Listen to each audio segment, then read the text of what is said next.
देखो भाई टॉपिक है हमारा what is living. When we try to define living we conventionally look for distinctive characteristics exhibited by living organisms. अगर हम living की बात कर रहे हैं तो लिविंग से हमारा मतलब क्या है कि कोई भी ऑर्गेनिज्म हमें दिख रहा है, चलता हो, फिरता हो, सांस लेता हो, हम यही मानते हैं ना लिविंग का मतलब। तो growth, reproduction, ability to sense environment and mount a suitable response come to our mind immediately as unique features of living organism. हमारे अकॉर्डिंग लिविंग फीचर क्या क्या है ऑर्गेनिज्म के? पहला है ग्रोथ। पहला क्या है? ग्रोथ। दूसरा है रिप्रोडक्शन। दूसरा क्या है? रिप्रोडक्शन। तीसरा है एबिलिटी टू सेंस एनवायरनमेंट। इसका मतलब क्या है कि हमारे आसपास क्या हो रहा है ये हमें पता चल जाएगा, है ना। इसको कॉन्शियसनेस बोलते हैं कि हम हमारे आसपास क्या हो रहा है, हमारी बॉडी के साथ क्या हो रहा है उसको लेके हम कॉन्शियस हैं, है ना। नेक्स्ट क्या है? Mount a suitable response come to our mind immediately as unique feature of living organism. आसपास से अगर कोई भी सिग्नल मिल रहा है, स्टिमुलस मिल रहा है तो उसके लिए भी हम रिस्पांस दे देते हैं। ये सारे हमारे माइंड में आते हैं किसके फीचर? लिविंग के। One can add a few more like metabolism, ability to self-replicate, self-organize, interact and emergence to this list. और कुछ भी हम इसमें ऐड कर सकते हैं जैसे मेटाबॉलिज्म। मेटाबॉलिज्म क्या होता है? Sum total of all the chemical reactions occurring in our body. हमारी बॉडी में जितनी भी केमिकल रिएक्शंस चल रही हैं उनको अगर हम मिला दे तो उसको क्या बोलते हैं? मेटाबॉलिज्म। ठीक है। नेक्स्ट क्या? Ability to self replicate. इसका मतलब क्या है कि हम हमारे जैसे ही और भी पैदा कर सकते हैं, है ना। तो ये क्या हो गया? Ability to self replicate. Then self organise, हम अपने आप को ऑर्गेनाइज रख सकते हैं, ये हो गया। ठीक है। Let us try to understand each of these. अब एक एक करके पढ़ना है। पहला हमने क्या देखा था? ग्रोथ। तो ऑल लिविंग ऑर्गेनिजम्स ग्रो। इस स्टेटमेंट को मार्क कर लो कि लिविंग ऑर्गेनिजम्स की एक प्रॉपर्टी है कि वो ग्रो कर सकते हैं। ठीक है, सारे लिविंग ऑर्गेनिजम्स ग्रो कर सकते हैं। Increase in mass and increase in number of individual are twin characteristic of growth. अब ग्रोथ के दो कैरेक्टरिस्टिक हैं। ग्रोथ के कितने कैरेक्टरिस्टिक? दो। पहला मास बढ़ना और दूसरा नंबर बढ़ना। ठीक है, पहला तो क्या है? मास बढ़ना और दूसरा नंबर बढ़ना। जैसे पहले हम बहुत छोटे बच्चे थे ना, फिर क्या हुआ? हमारे सेल्स ने डिवाइड किया और हम बड़े हो गए, तो क्या हुआ? हमारा मास भी बढ़ा और हमारे सेल्स का नंबर भी बढ़ा। ठीक है, तो ग्रोथ के दो कैरेक्टरिस्टिक है। पहला इंक्रीज इन मास, दूसरा इंक्रीज इन नंबर। ठीक है, और सारे ऑर्गेनिजम्स, सारे लिविंग ऑर्गेनिजम्स ग्रो कर सकते हैं। उसके बाद a multi cellular organism grows by cell division. एक जो मल्टी सेल्यूलर ऑर्गेनिज्म है उसके अंदर ग्रोथ कैसे होगी?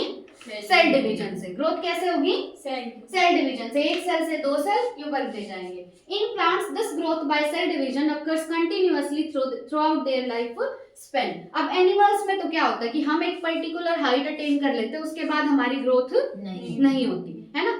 पर ग्रोथ हमारे अंदर भी कैसे होती है? सेल डिवीजन से। प्लांट के अंदर भी ग्रोथ कैसे होगी? सेल डिवीजन से। लेकिन अगर हम प्लांट को काट देते तो फिर से उसकी ग्रोथ हो जाती है और पूरे लाइफ टाइम प्लांट की ग्रोथ चलती रहती। क्यों चलती है? क्योंकि प्लांट के अंदर प्रेजेंट है मेरिस्टेम। क्या प्रेजेंट है? मेरिस्टेम। प्लांट के अंदर मेरिस्टेम प्रेजेंट है, यानी ऐसे सेल प्रेजेंट है जो हमेशा डिवाइड करते रहते, लेकिन हमारे अंदर ऐसा कुछ नहीं है। लेकिन अगर ग्रोथ होनी है, चाहे प्लांट हो चाहे एनिमल हो, दोनों के अंदर ग्रोथ होगी बाय सेल डिवीजन। ठीक है, ग्रोथ दोनों में होगी बाय सेल डिवीजन, पर एनिमल्स में एक पर्टिकुलर हाइट तक होगी और प्लांट्स में हमेशा चलती रहेगी।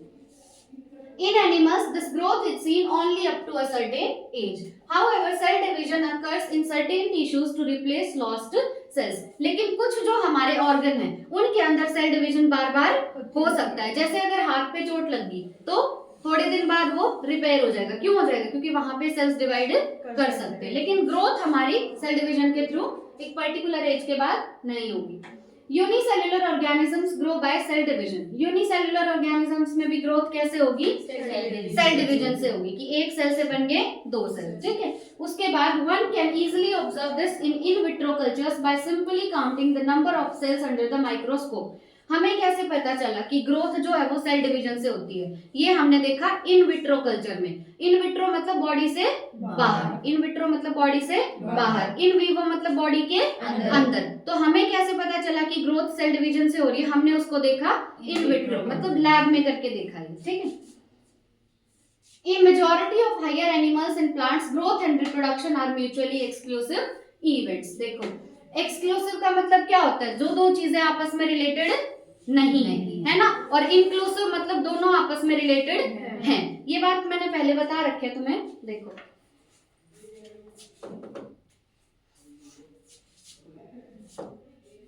हम बात करें अगर यूनिसेलुलर ऑर्गेनिजम्स की, यूनिसेलुलर है तो इसमें कितने सेल होंगे? एक सेल। कितने सेल होंगे? एक सेल। ये एक सेल था, ठीक है, इसको हम बोलते हैं मदर सेल। क्या बोलते हैं? Mother cell. Mother cell. अब मदर सेल में हुआ सेल डिवीजन। क्या हुआ? Cell division. सेल डिवीजन यानी माइटोसिस हुआ, ठीक है। अब मदर सेल में सेल डिवीजन हुआ तो एक सेल से कितने सेल बनेंगे? दो। एक सेल से कितने सेल बने? दो। इन दोनों को हम बोलेंगे डॉटर सेल। क्या बोलेंगे? Daughter cell. Daughter cell. अब देखो सेल डिवीजन हुआ, एक सेल से दो सेल बन गए तो सेल का नंबर बढ़ गया। सेल का नंबर बढ़ गया तो हम कहेंगे सेल की होगी ग्रोथ। सेल की क्या हो गई? ग्रोथ। ग्रोथ। अब एक सेल से दो सेल बन गए, मदर सेल से डॉटर सेल बन गई तो इसका हो गया रिप्रोडक्शन। क्या हो गया? रिप्रोडक्शन। तो ये यूनिसेलुलर ऑर्गेनिज्म के अंदर क्या है कि चाहे ग्रोथ हो चाहे रिप्रोडक्शन हो, दोनों का एक ही तरीका है सेल डिवीजन। दोनों का एक ही तरीका है सेल डिवीजन। इसीलिए हम बोलते हैं यूनिसेलुलर ऑर्गेनिजम्स के अंदर growth and reproduction are mutually inclusive events. क्या होंगे? Mutually inclusive events. Mutually inclusive events का मतलब क्या है कि उसी तरीके से रिप्रोडक्शन हो रहा है और उसी तरीके से ग्रोथ हो रही है। तो यूनिसेलुलर में क्या होगा? Growth and reproduction are mutually inclusive events. अब हम बात करते हैं मल्टी सेल्यूलर की। मल्टी सेल्यूलर में हम आते हैं, क्या हमारे अंदर ग्रोथ और रिप्रोडक्शन सेम तरीके से होते हैं? नहीं, हमारे अंदर रिप्रोडक्शन का अलग तरीका है और ग्रोथ होती है सेल डिवीजन से, ठीक है। तो हमारे अंदर यानी मल्टी सेल्यूलर ऑर्गेनिजम्स के अंदर growth and reproduction are mutually exclusive events, पर यूनिसेल्यूलर के अंदर growth and reproduction are mutually inclusive events. One must remember that increase in body mass is considered as growth. अगर body mass बढ़ रहा है तो उसको हम क्या बोलेंगे? Growth बोलेंगे, ठीक है। Non-living objects also grow if we take increase in body mass as a criteria for growth. अगर हम ऐसे मान रहे हैं कि मास बढ़ता रहे तो वो ग्रोथ हो जाएगा। जैसे मान लो एक छोटा सा पहाड़ था, है ना, हम वहां पे कूड़ा डाल रहे थे, अब कूड़ा डालते गए तो मास तो उसका भी बढ़ गया, तो क्या हम उसको भी ग्रोथ मानेंगे? वो तो नॉन लिविंग है ना, तो अगर मास बढ़ने को ही हम ग्रोथ मानते तो उसकी भी ग्रोथ हो रही है। तो यही बोला गया है, non living objects also grow if we take increase in body mass as a criteria for growth. Mountains, boulders and sand mounds do grow. However, this kind of growth exhibited by non-living objects is by accumulation of material on the surface. In living organisms, growth is from inside. जो अभी मैंने growth की बात की है ना, कूड़े का जो ढेर था वो ग्रो कर रहा है, वो ग्रोथ है फ्रॉम आउटसाइड, पर हमारे अंदर जो ग्रोथ होती है वो ग्रोथ है from inside. Growth therefore cannot be taken as a defining property of living organism. अब यहाँ पे बहुत इंपॉर्टेंट बात आती है, जो फर्स्ट लाइन यहाँ पे हमने देखी थी वो क्या थी कि सारे लिविंग ऑर्गेनिज्म ग्रो करते हैं, पर ग्रो तो नॉन लिविंग चीजें भी कर रही हैं। तो हम किसी भी अगर हमें लिविंग ऑर्गेनिज्म को डिफाइन करना है तो उसके लिए हम ग्रोथ को कंसिडर नहीं कर सकते, क्योंकि ग्रोथ तो नॉन लिविंग में भी हो रही है और लिविंग में भी हो रही है, तो ग्रोथ को हम एक कैरेक्टरिस्टिक नहीं मान सकते। सारे लिविंग ऑर्गेनिज्म ग्रो करते हैं नो डाउट, पर ग्रोथ को हम एक कैरेक्टरिस्टिक नहीं मानेंगे लिविंग का, ठीक है। ये लाइन बहुत इंपॉर्टेंट है, इसको स्टार कर लेना। Conditions under which it can be observed in non-living organisms have to be explained, and then we understand that it is a characteristic of living system. A dead organism does not grow. एक जो dead organism होता है वो grow नहीं करता है ना। अब अगर हम देखना चाहते हैं कि ये लिविंग ऑर्गेनिज्म है, ये ग्रो कर रहा है या नहीं, तो हमें उसकी कंडीशंस पता होनी चाहिए कि अंदर से ग्रो कर रहा है तो लिविंग है, बाहर से ग्रो कर रहा है तो लिविंग नहीं है, ठीक है। तो ग्रोथ को हम एक पैरामीटर नहीं मान सकते, ठीक है। जैसे मान लो कोई इंसान इंटेलिजेंट है, उसको डिफाइन करने के क्या क्या तरीके हैं कि इसके इसमें मार्क्स अच्छे आए, है ना, इसने औरों से बेटर परफॉर्म किया, ये है ना उसको इंटेलिजेंट बताने का तरीका। तो अगर हम किसी को लिविंग बताना चाहते हैं तो हम ग्रोथ को एक पैरामीटर नहीं मानेंगे। क्यों नहीं मानेंगे? क्योंकि ग्रोथ जो है वो लिविंग में भी हो रही है और नॉन लिविंग में भी हो रही है। किसी को अगर कुछ बताना है हमें तो उसके लिए वो ऐसी चीज हमें देखनी होगी जो सिर्फ उसी में होती हो, है ना। तो लिविंग के अंदर ही ग्रोथ नहीं होती, सिर्फ नॉन लिविंग के अंदर भी होती है, तो ग्रोथ को हम एक पैरामीटर नहीं मानेंगे। हालांकि ऑल लिविंग ऑर्गेनिजम्स ग्रो सारे करते हैं। तो इस पैराग्राफ में जो इंपॉर्टेंट बातें थी वो क्या थी? पहली तो यही कि सारे लिविंग ऑर्गेनिजम्स ग्रो करते हैं। दूसरा हमने क्या देखा कि ग्रोथ जो है वो मल्टी सेल्यूलर के अंदर कैसे होगी और यूनिसेल्यूलर में। मल्टी सेल्यूलर में हमने देखा कि सेल डिवीजन से ग्रोथ होगी। और ग्रोथ के दो कैरेक्टरिस्टिक क्या है? क्या है? इंक्रीज इन मास और इंक्रीज इन नंबर। अब अगर हम बात करें प्लांट्स की, तो प्लांट्स में ग्रोथ पूरे लाइफ टाइम चलती रहती है क्योंकि उनके अंदर प्रेजेंट है मेरिस्टेम। पर हमारे अंदर ग्रोथ लाइफ टाइम नहीं चलेगी, लेकिन अगर कहीं चोट वगैरह लग जाती है तो हमारे अंदर भी सेल डिवीजन होता रहता है और रिपेयर हो जाएगी वो चीज। ठीक है। फिर हमने देखा यूनिसेल्युलर ऑर्गेनिज्म में क्या होगा? Growth and reproduction are mutually unicellular में growth and reproduction are mutually inclusive events, पर मल्टीसेल्युलर में they are mutually exclusive events. ठीक है। अब बात करते हैं रिप्रोडक्शन की। Reproduction likewise is a characteristic of living organisms. Reproduction जो है वो एक कैरेक्टरिस्टिक है किसके लिए? लिविंग ऑर्गेनिजम्स के लिए। यानी लिविंग ऑर्गेनिजम्स रिप्रोड्यूस करते हैं। In multicellular organism reproduction refers to the production of progeny possessing features more or less similar to those of parents. Multicellular organism में क्या होता है कि कोई भी ऑर्गेनिज्म अपना बच्चा पैदा करेगा। प्रोजेनी मतलब उसका बच्चा, और वो या तो बिल्कुल उसके जैसा होगा या थोड़ा बहुत तो उसके जैसा होगा। ठीक है। Invariably and implicitly we refer to sexual reproduction. तो यहाँ पे हम बात किसकी कर रहे हैं? सेक्सुअल रिप्रोडक्शन की बात कर रहे हैं। Organisms reproduce by asexual means also, है ना। रिप्रोडक्शन दो टाइप का, सेक्सुअल भी और एसेक्सुअल भी। अब fungi multiply and spread easily due to the millions of asexual spores they produce. अब फंजाई क्या है? किंगडम है ना ये भी एक। तो फंजाई जो है उनका रिप्रोडक्शन कैसे होगा? Through asexual spores. कैसे होता है एसेक्सुअल स्पोर्स? अलग अलग स्पोर्स पढ़े थे ना हमने, दो स्पोर्स वगैरह। इन लोअर ऑर्गेनिजम्स जैसे अगर ईस्ट और हाइड्रा की बात करें, वी ऑब्जर्व बर्डिंग, है ना। बर्डिंग किसका टाइप है? एसेक्सुअल रिप्रोडक्शन का, है ना। तो फंजाई के अंदर रिप्रोडक्शन कैसे हो रहा है? Through asexual spores. ईस्ट के अंदर और हाइड्रा के अंदर रिप्रोडक्शन कैसे होगा? थ्रू बर्डिंग। छोटी क्लासेस में पढ़ते हो ना ये तो। अब प्लेनेरिया की अगर बात करें तो प्लेनेरिया क्या है? प्लेटिहेल्मिन्थ्स। क्या प्लेनेरिया? प्लेटिहेल्मिन्थ्स। तो प्लेनेरिया के अंदर अगर बात करें, जिसको हम बोलते हैं कॉमनली प्लेटफॉर्म। क्यों बोलते हैं प्लेटफॉर्म? क्योंकि वो डोर्सिवेंट्रली वो फ्लैट है, उसकी डोर्सल साइड भी और वेंट्रल साइड भी फ्लैट है, इसीलिए प्लेनेरिया को बोलते हैं platform. We observe true regeneration. Planaria में क्या होता है? ट्रू रीजनरेशन होता है। इसका मतलब क्या है? जैसे ये मान लो प्लेनेरिया, ठीक है, इसके मैंने 3 टुकड़े कर दिए, तो तीनों टुकड़े बना देंगे 3 नए प्लेनेरिया। ठीक है। रीजनरेशन का मतलब क्या है? प्लेनेरिया था, 3 पार्ट्स में काट दिया, तो तीनों पार्ट्स बना देंगे 3 नए प्लेनेरिया। तो प्लेनेरिया के अंदर यानी प्लेटफॉर्म में क्या होता है? True regeneration. That is a fragmented organism regenerates the lost part of its body and becomes a new organism. अब प्लेनेरिया के अंदर क्या होगा?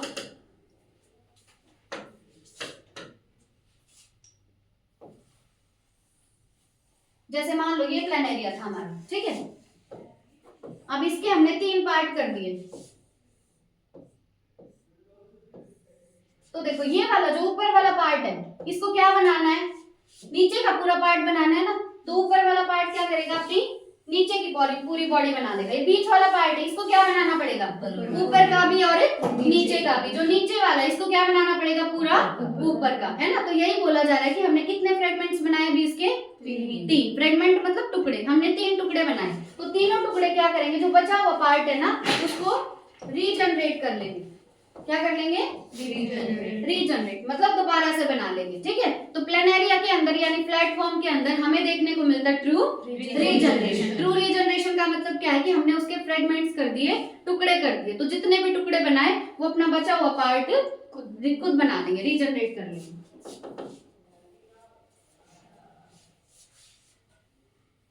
The fungi, the filamentous algae, the protonema of mosses all easily multiply by fragmentation. अब fungi हो गया, filamentous algae हो गया और प्रोटोनिमा ऑफ मोसेस। मोसेस में कितनी स्टेजेस थी? 2। प्रोटोनिमा स्टेज याद है ना। अब पहले अगर मैं ये पढ़ाती ना तुम्हें, तो प्रोटोनिमा तुम्हें समझ नहीं आता। अब तुमने पढ़ रखा है प्रोटोनिमा क्या है। तो एक तो बात की हमने फंजाई की, दूसरा फिलामेंटस एल्गे और तीसरा है प्रोटोनिमा ऑफ मोसेस। ये मल्टीप्लाई करेंगे बाय फ्रेगमेंटेशन। फ्रेगमेंटेशन का मतलब समझा कि एक ऑर्गेनिज्म था, उसके हमने फ्रेगमेंट्स बना दिए, तो वो फ्रेगमेंट फिर आगे नया ऑर्गेनिज्म बना देंगे। ठीक है।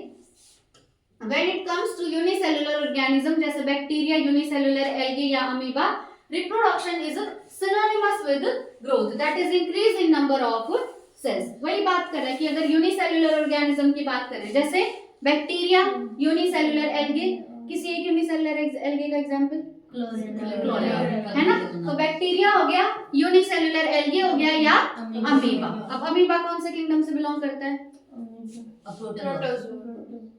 Protozoa kingdom, protista. हाँ, प्रोटिस्टा किंगडम है. प्रोटिस्टा के अंदर आता है प्रोटोजोआ और प्रोटोजोआ के अंदर आएगा अमीबा, है ना. तो बैक्टीरिया हो गया, यूनिसेलुलर एल्गे हो गया या अमीबा, इनके अंदर रिप्रोडक्शन सिनोनिमस है विद ग्रोथ. मतलब ग्रोथ भी सेल डिवीजन से होगा और रिप्रोडक्शन भी सेल डिवीजन से होगा. We have already defined growth as equivalent to increase in cell number or mass. हमारे लिए growth का मतलब क्या है? Increase in cell number या increase in mass. Hence we notice that in single celled organism we are not very clear about the uses of these two terms, growth and reproduction. Unicellular organisms में cell division से ही growth हो रही है और cell division से ही reproduction. तो हम clear ही नहीं है कि cell division करके उसने growth की है या reproduction किया, क्योंकि दोनों का मतलब same ही है. Further, there are many organisms which do not reproduce. कुछ ऐसे भी organism है जो reproduce नहीं करते, जैसे क्या क्या आ गया? म्यूल और sterile worker bees, infertile human couples. जैसे अगर हम ह्यूमन की बात करें, मेरी मान लो, ठीक है, मान लो मैं अपने बच्चे पैदा नहीं कर सकती, मैं इनफर्टाइल हूँ, तो क्या मैं लिविंग नहीं हूँ ना लिविंग? तो ऐसे हम डिसाइड नहीं कर सकते कि जो लिविंग है वो रिप्रोड्यूस करेंगे ही करेंगे, ये बात भी जरूरी नहीं है. ठीक है, जैसे म्यूल वो थोड़ा उस जैसा नहीं दिखता है, घोड़े जैसा भी और गधे जैसा भी, उसको बोलते हैं म्यूल. ठीक है, और स्टेराइल वर्कर बीज, जैसे जो बी होती है ना, हनी बी, उसमें क्या होती है? एक तो क्वीन और एक ड्रोन होता है, और एक होता है वर्कर बीज. तो इसमें जो वर्कर बीज होती है ना, उनका काम सिर्फ क्या है? खाना लेके आना और क्वीन को देना. ठीक है, उनका काम सिर्फ सेवा करना, वो रिप्रोडक्शन नहीं करते. तो क्या वो लिविंग नहीं है? लिविंग तो वो भी है. म्यूल जो है, क्या वो लिविंग नहीं है? लिविंग तो वो भी है, हालांकि वो रिप्रोड्यूस नहीं कर सकते. स्टेराइल का मतलब क्या होता है? जो रिप्रोड्यूस नहीं कर सकते. Hence reproduction also cannot be an all inclusive defining characteristic of living organism. तो ना तो हम ग्रोथ से ये बता सकते कि हाँ ये लिविंग ही है ना. जैसे कूड़े का ढेर है, वो ग्रो कर रहा है, तो क्या वो लिविंग हो गया? वो लिविंग नहीं है. तो ग्रोथ एक डिफाइनिंग कैरेक्टरिस्टिक नहीं है लिविंग का. दूसरा, रिप्रोडक्शन भी लिविंग का एक डिफाइनिंग कैरेक्टरिस्टिक नहीं है, क्योंकि कुछ ह्यूमंस भी ऐसे हैं जो रिप्रोड्यूस नहीं कर सकते, वर्कर बीज भी ऐसे हैं जो रिप्रोड्यूस नहीं कर सकती, और म्यूल भी हैं जो रिप्रोड्यूस नहीं कर सकते, हालांकि वो लिविंग है. तो अब तक हमने क्या देखा कि ग्रोथ हो चाहे रिप्रोडक्शन हो, ठीक है, लिविंग ऑर्गेनिजम्स ग्रो भी करते हैं और रिप्रोड्यूस भी करते हैं, पर ग्रोथ और रिप्रोडक्शन दोनों डिफाइनिंग कैरेक्टरिस्टिक नहीं है लिविंग के. ठीक है, another characteristic of life is metabolism. Next क्या आता है? मेटाबॉलिज्म. अब तक क्या देखा? ग्रोथ और रिप्रोडक्शन दोनों ही डिफाइनिंग कैरेक्टरिस्टिक नहीं है लिविंग के. नेक्स्ट मेटाबॉलिज्म है. All living organisms are made of chemicals. सारे लिविंग ऑर्गेनिज्म किससे बने हुए हैं? केमिकल्स से बने हुए हैं. ठीक है, these chemicals small and big belonging to various classes, size, functions etcetera are constantly being made and changed into some other biomolecules. पढ़ चुके हैं ना बायोमोलिक्यूल वाले चैप्टर. हमारी बॉडी में क्या है? कुछ छोटे मॉलिक्यूल है, कुछ बड़े मॉलिक्यूल है, टूटते रहते हैं और बनते रहते हैं और आपस में कन्वर्ट होते रहते हैं. कैसे? जैसे बॉडी में ग्लाइकोजन है, ग्लाइकोजन टूट के क्या बना देता है? ग्लूकोज बना देता है ना. ग्लूकोज जुड़ के क्या बना देता है? ग्लाइकोजन. तो बॉडी में क्या है? छोटे मॉलिक्यूल भी हैं और बड़े मॉलिक्यूल भी हैं, जो आपस में कन्वर्ट भी होते रहते हैं और टूटते और बनते भी रहते हैं. These conversions are chemical reactions और metabolic reactions. ये जो कन्वर्जन हो रहा है बॉडी में, जैसे क्या था वो एक सुक्रोज. सुक्रोज किस में टूटता है हमारी बॉडी में? केमिस्ट्री में भी नहीं पढ़ा. सुक्रोज किस में टूटता है? Glucose plus fructose. सुक्रोज किस में टूटता है? ग्लूकोज प्लस फ्रक्टोज में. तो ये जो हुआ, ये क्या है? एक मेटाबॉलिक रिएक्शन है ना. कोई चीज बन रही है या कोई चीज टूट रही है, ये सारी जो केमिकल रिएक्शन हमारी बॉडी में चल रही है, इनको हम बोलेंगे मेटाबॉलिक रिएक्शंस. ठीक है, there are thousands of metabolic reactions occurring simultaneously inside all living organisms, be they unicellular or multi cellular. चाहे कोई ऑर्गेनिज्म यूनिसेलुलर हो चाहे मल्टी सेलुलर हो, उनके अंदर थाउजेंड्स ऑफ मेटाबॉलिक रिएक्शंस चलती रहती हैं और वो भी चलेंगी साइमल्टेनियसली, मतलब इधर कोई और रिएक्शन चल रही है इधर कोई और रिएक्शन चल रही है, सारी साथ साथ चलती रहती है, चाहे यूनिसेलुलर हो चाहे multi cellular. All plants, animals, fungi and microbes exhibit metabolism. चाहे कोई प्लांट हो चाहे कोई एनिमल हो या फंजाई हो या माइक्रोब्स हो, मेटाबॉलिज्म सबके अंदर होगा। The sum total of all the chemical reactions occurring in our body is metabolism. Metabolism क्या है कि हमारी बॉडी में जितने भी केमिकल रिएक्शंस हो रहे हैं उनका सम टोटल, उसको क्या बोलेंगे? मेटाबॉलिज्म बोलेंगे। No non living object exhibits metabolism. कोई भी नॉन लिविंग ऑब्जेक्ट के अंदर मेटाबॉलिज्म नहीं होता, ठीक है। Metabolic reactions can be demonstrated outside the body in a cell free system. अगर हम लैब में काम कर रहे हैं और लैब में हमने एक सेल फ्री सिस्टम बनाया है, मतलब कोई ह्यूमन बॉडी नहीं ली वहां पे हमने, तो हम बाहर से ये रिएक्शंस करा सकते हैं लैब में, ठीक है। मेटाबॉलिक रिएक्शंस हम करा सकते हैं। Metabolic reactions can be demonstrated outside the body in cell-free system. An isolated metabolic reaction outside the body of an organism performed in a test tube is neither living or nor non-living. जो metabolic reaction हम body के बाहर lab में करा रहे हैं वो metabolic reaction ना तो लिविंग है और ना नॉन लिविंग है, ठीक है। Hence, while metabolism is a defining feature of all living organisms without exception, isolated metabolic reactions in vitro are not living things but surely living reaction. देखो मान लो ये इंपॉर्टेंट है, ये लाइन बहुत ट्रू या फॉल्स में पूछ सकता है। अब हमने एक चीज देख ली कि जो मेटाबॉलिक रिएक्शन है वो सिर्फ और सिर्फ लिविंग ऑर्गेनिजम्स में होंगी, नॉन लिविंग थिंग्स में मेटाबॉलिक रिएक्शंस नहीं होंगी। पर लैब में हमने क्या कराई? मेटाबॉलिक रिएक्शंस कराई। तो वो मेटाबॉलिक रिएक्शन जो है वो लिविंग रिएक्शन है पर वो कोई लिविंग थिंग नहीं है। जो रिएक्शंस हमने लैब में कराई वो लिविंग रिएक्शंस हैं पर वो लिविंग थिंग नहीं है, ठीक है। तो अब क्या बोला गया?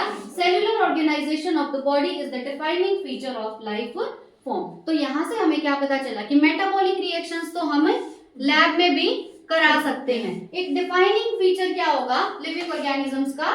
Cellular organisation.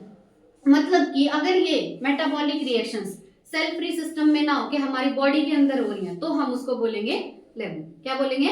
लिविंग। लेकिन अगर हमने मेटाबॉलिक रिएक्शंस लैब में कराई है तो वो रिएक्शंस लिविंग रिएक्शंस होगी पर वो लिविंग थिंग नहीं है, ठीक है। तो पहला डिफाइनिंग कैरेक्टरिस्टिक आ गया हमारे पास सेल्यूलर ऑर्गेनाइजेशन। क्या आया? Cellular organisation. मतलब जो हमारी बॉडी सेल से बनी हुई है उसके अंदर हो रही है अगर मेटाबॉलिक रिएक्शन तो हम बोलेंगे कि ये है एक लिविंग ऑर्गेनिज्म, ठीक है। तो अब तक एक ही डिफाइनिंग फीचर आया है, वो क्या है? Cellular organization. Perhaps the most obvious and technically complicated feature of all living organisms is this ability to sense their surrounding or environment and respond to these environmental stimuli which could be physical, chemical or biological. देखो हमें बाहर से कोई physical stimuli मिल रहा है, मतलब कोई भी गर्म चीज लगी, ठंडी चीज लगी, या फिर कोई भी केमिकल स्टिमुलाई मिल रहा है, या फिर बायोलॉजिकल स्टिमुलाई मिल रहा है। स्टिमुलाई का मतलब क्या है?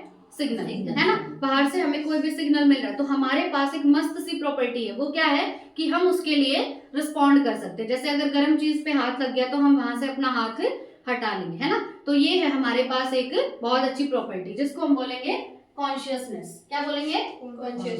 Consciousness. We sense our environment through our sense organ. हम एनवायरमेंट को सेंस कैसे करते हैं? हम देख रहे हैं थ्रू आवर आईज, हम स्मेल कर रहे हैं थ्रू आवर नोज, है ना। हम कोई भी चीज टेस्ट कर सकते हैं थ्रू आवर टंग, है ना। तो हम हमारे एनवायरमेंट को सेंस कर सकते हैं हमारे सेंस ऑर्गन्स के through.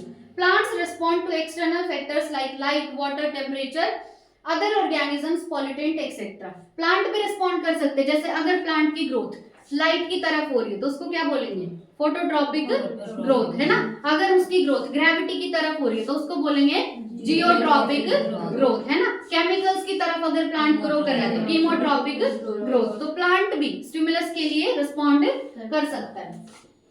All organisms from the prokaryotes to the most complex eukaryotes can sense and respond to environmental cues. आसपास से अगर कोई भी environmental signal आ रहा है तो चाहे प्रोकैरियोट हो चाहे यूकैरियोट हो, वो सारे अपने एनवायरनमेंट को सेंस कर सकते हैं और उसके लिए रिस्पॉन्ड कर सकते हैं। Photo period affects reproduction in seasonal breeders both plants and animals. अब सीजनल ब्रीडर क्या होते हैं, जैसे हम ह्यूमन है, क्या ह्यूमंस के अंदर कोई ऐसा टाइम है कि हाँ ये पर्टिकुलर टाइम और यहीं पे तुम अपने बच्चे पैदा कर सकते हो, ऐसा कुछ हमारे अंदर नहीं है। मतलब हम एनुअल ब्रीडर्स हैं। हम क्या हैं? हम हर टाइम पे ब्रीड कर सकते हैं। पर कुछ प्लांट और कुछ एनिमल्स ऐसे हैं जो सीजनल ब्रीडर है कि कोई पर्टिकुलर सीजन आएगा, जैसे अगर बारिश आएगी तभी वो रिप्रोड्यूस कर सकते हैं, है ना। तो कुछ एनिमल्स और प्लांट्स क्या हैं? Seasonal breeders. क्या है वो? Seasonal breeder. और उनका रिप्रोडक्शन अफेक्ट होता है बाय फोटो पीरियड। फोटो मतलब लाइट और पीरियड मतलब टाइम, कि लाइट कितने टाइम तक आ रही है वो अफेक्ट करेगी उनके रिप्रोडक्शन को। किस किस का रिप्रोडक्शन? सीजनल ब्रीडर का, है ना, जिसमें आएंगे कुछ प्लांट्स और एनिमल्स। तो पूछ सकता है कि सीजनल ब्रीडर्स के अंदर reproduction is affected by photo period मतलब लाइफ का time. All organisms handle chemicals entering their bodies. All organisms therefore are aware of their surrounding. Human being is the only organism who is aware of himself. That is, has self-consciousness. Consciousness therefore become the defining property of living organism. देखो, consciousness जो है वो सारे living organism में, consciousness सारे living organism में, यानी consciousness is the defining property of all living organism. पर self consciousness सिर्फ हमारे अंदर, सेल्फ कॉन्शियसनेस सिर्फ हमारे अंदर है। तो यहाँ पे अगर सेल्फ कॉन्शियसनेस दे दे तो ये स्टेटमेंट गलत हो जाएगी, क्योंकि सेल्फ कॉन्शियसनेस सिर्फ ह्यूमंस में है, लेकिन कॉन्शियसनेस सारे लिविंग ऑर्गेनिज्म में। ठीक है। अब अमीबा है, अमीबा सेल्फ कॉन्शियस है? नहीं है ना, अमीबा सेल्फ कॉन्शियस है। कोई प्लांट है वो सेल्फ कॉन्शियस नहीं है, पर हम सेल्फ कॉन्शियस है। ठीक है। तो कॉन्शियसनेस जो है वो डिफाइनिंग प्रॉपर्टी है लिविंग ऑर्गेनिज्म की, पर सेल्फ कॉन्शियसनेस नहीं है। पॉज कर दो। When it comes to human beings, it is all the more difficult to define the living state. जब भी human beings की बात आती है, when it comes to human beings, it is all the more difficult to define the living state. We observe patients lying in coma in hospitals, virtually supported by machines which replace heart and lungs. जब भी human beings की बात आती है तो living state को explain करना बहुत मुश्किल हो जाता है। मान लो कोई patient कोमा में गया हुआ है ना, अब उसको लिविंग माने या नॉन लिविंग माने ये डिफाइन करना बहुत मुश्किल है। ठीक है। The patient is otherwise brain dead. Coma में अगर कोई पेशेंट गया हुआ तो उसका ब्रेन तो डेड है। The patient has no self consciousness. तो उस पेशेंट के अंदर अभी सेल्फ कॉन्शियसनेस नहीं है। थप्पड़ मारो, लात मारो, कुछ मारो, उसको पता नहीं चलेगा। ठीक है, क्योंकि उसका ब्रेन डेड है अभी। Are such patients who never come back to normal life, living और नॉन लिविंग। तो ये जो कोमा में गया हुआ है पेशेंट, ये लिविंग है या नॉन लिविंग है? In higher classes you will come to know that all living phenomena are due to underlying interactions. Higher classes में तुम्हें पता चलेगा कि हमारे अंदर जो भी लिविंग फिनोमेना हो रहे हैं वो किसकी वजह से हो रहे हैं? Because of interactions. किसकी वजह से हो रहे हैं? कि बॉडी में अलग अलग इंटरेक्शन होती है जिसकी वजह से हमारी बॉडी में सारे लिविंग फिनोमेना, रेस्पिरेशन, डाइजेशन, ये सब चल रहा है। Properties of tissues are not present in the constituent cells but arise as a result of interactions among the constituent cells. अब मान लो टिश्यू है, टिश्यू किससे मिलके बनता है? सेल्स। टिश्यू किससे मिलके बनता है? सेल से। अब जो प्रॉपर्टी टिश्यू में है, क्या वो प्रॉपर्टी सेल में होगी? नहीं, वो प्रॉपर्टी सेल में नहीं होगी, जबकि सेल से मिलके ही बना है टिश्यू। यानी जब अलग अलग सेल्स में इंटरेक्शन हुई तो उसी से बना टिश्यू, लेकिन जो प्रॉपर्टी टिश्यू में है वो प्रॉपर्टी सेल में नहीं है। Similarly, properties of cellular organelles are not present in the molecular constituents of the organelle but arise as a result of interaction among the molecular components comprising the organelle. कोई भी organelle है वो किससे बनी हुई है? मॉलिक्यूलर कंपोनेंट से। अब जो प्रॉपर्टी ऑर्गेनेली में है वो मॉलिक्यूलर कंपोनेंट्स में नहीं होगी, जबकि मॉलिक्यूलर कंपोनेंट्स के इंटरेक्शन से ही बनी है ऑर्गेनेल। ठीक है।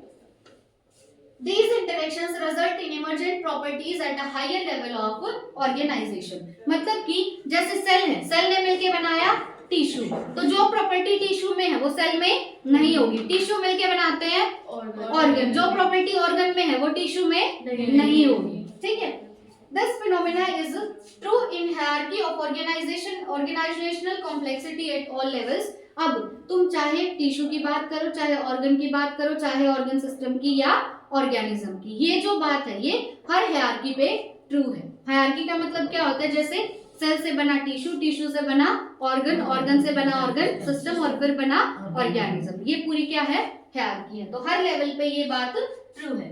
Therefore, we can say that living organisms are self-replicating, evolving and self-regulating interactive systems capable of responding to external stimuli. अब इन्होंने लिविंग ऑर्गेनिज्म की डेफिनेशन दे दी और ये इंपॉर्टेंट है, अपनी एनसीईआरटी में साइड में लिख लेना। लिविंग ऑर्गेनिज्म की प्रॉपर्टी क्या है? पहली बात वो सेल्फ रेप्लिकेटिंग है। रेप्लिका का मतलब होता है कॉपी बनाना, रेप्लिका मतलब कॉपी बनाना। तो लिविंग ऑर्गेनिज्म जो है वो क्या है? Self replicating. दूसरा वो इवॉल्विंग है, मतलब हमारे अंदर इवोल्यूशन हो सकता है। नेक्स्ट वो सेल्फ रेगुलेटिंग है, मतलब हम अपने आप को रेगुलेट कर सकते हैं। और हम जो हैं, हम एक इंटरेक्टिव सिस्टम है। इंटरेक्टिव सिस्टम मतलब सेल्स इंटरेक्ट करके बनाते हैं टिश्यू, टिश्यू इंटरेक्ट करके बनाते हैं ऑर्गन, ऑर्गन से ऑर्गन सिस्टम एंड देन पूरा ऑर्गेनिज्म। ठीक है। और अगर बाहर से कोई भी स्टिमुलाई आता है, कोई भी सिग्नल आता है, तो हम उसके लिए रिस्पॉन्ड कर सकते हैं।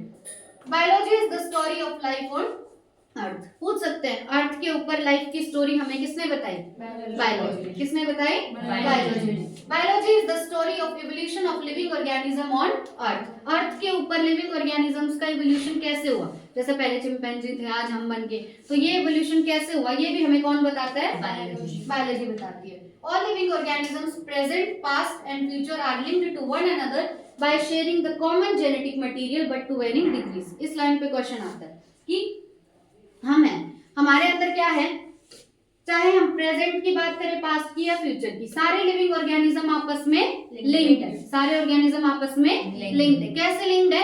क्योंकि हम शेयर करते हैं जेनेटिक मटेरियल। आपस में हम क्या शेयर करते हैं? जेनेटिक मटेरियल, लेकिन वेरिंग डिग्रीज पे। मतलब कि जैसे मैं हूं, मेरा मेरे पेरेंट्स के साथ जेनेटिक मटेरियल ज्यादा मैच करता है ना, तुम्हारे साथ कम मैच करता, पर कहीं ना कहीं हम सब के अंदर जेनेटिक मटेरियल कॉमन है। सबके अंदर जेनेटिक मटेरियल कॉमन है, बट टू वेरिंग डिग्रीज की। किसी का ज्यादा सेम है और किसी का कम। ठीक है।